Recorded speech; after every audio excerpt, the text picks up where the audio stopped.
few moments later. Halo Sobat Historis, tahukah kamu bahwa dulunya di Pulau Jawa ini terdapat sebuah kerajaan Islam terbesar yang ada di Pulau Jawa? Emangnya ada ya kerajaan Islam terbesar yang ada di Pulau Jawa? Kok aku baru tahu sih? Oke, yuk sini kita belajar bareng. Yap, betul sekali. Nama kerajaan ini adalah Kerajaan Mataram Islam.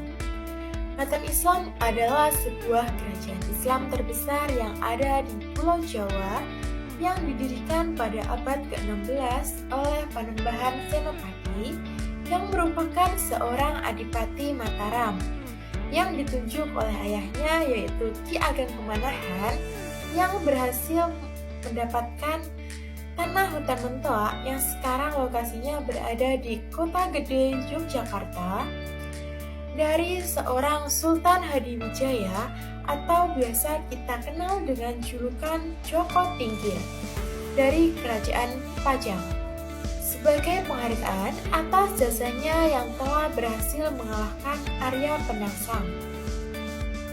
Mataram Islam mengalami masa kejayaan di bawah kepemimpinan Sultan Agung.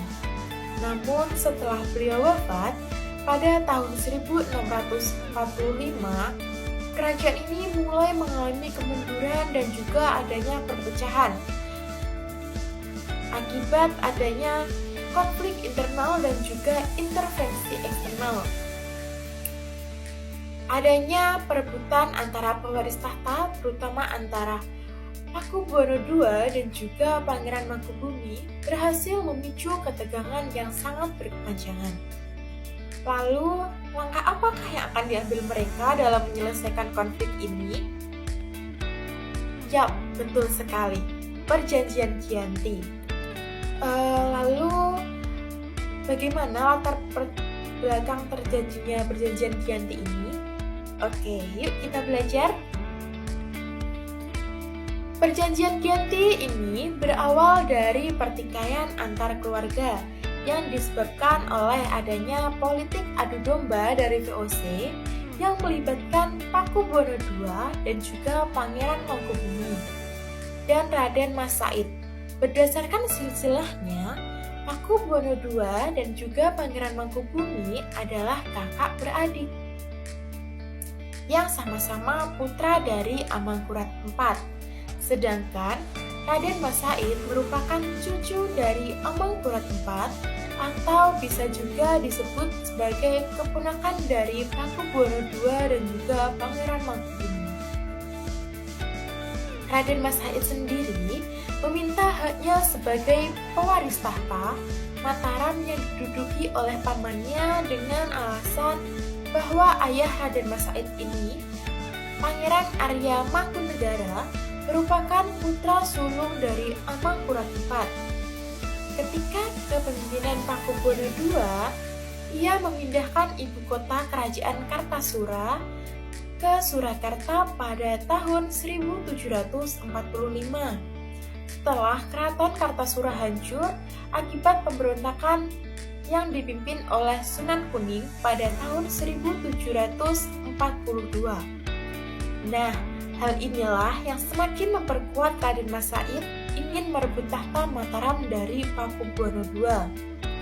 Karena memiliki tujuan yang sama, akhirnya Raden Mas Said bekerja sama dengan Pangeran Mangkubumi untuk merebut tahta Mataram Islam dari Pakubuwono II yang juga diikut campurkan oleh tangan VOC.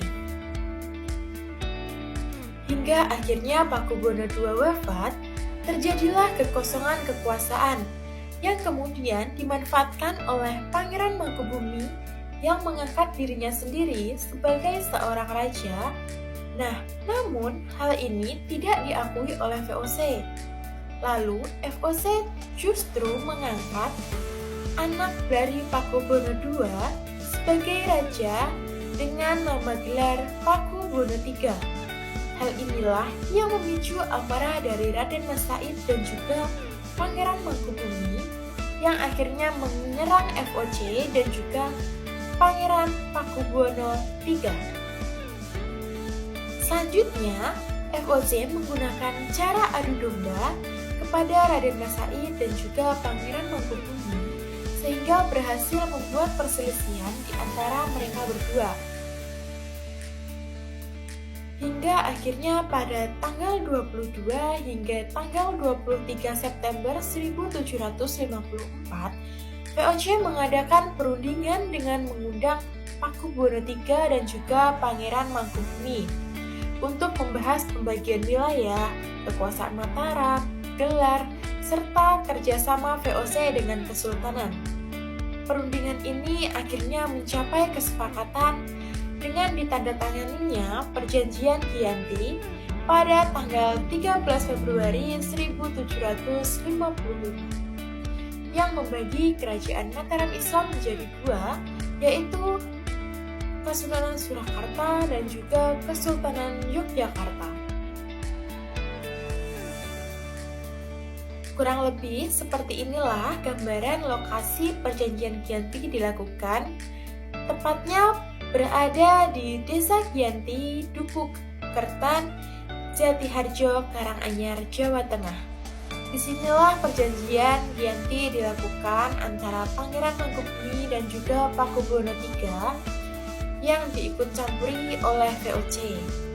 Lalu, seperti inilah salah satu contoh hasil dari Perjanjian Giyanti yang merupakan Keraton Kasunanan Surakarta yang berada di Surakarta, Jawa Tengah. Di sini juga ada Kerajaan Keraton Kesultanan Yogyakarta yang berada di Yogyakarta.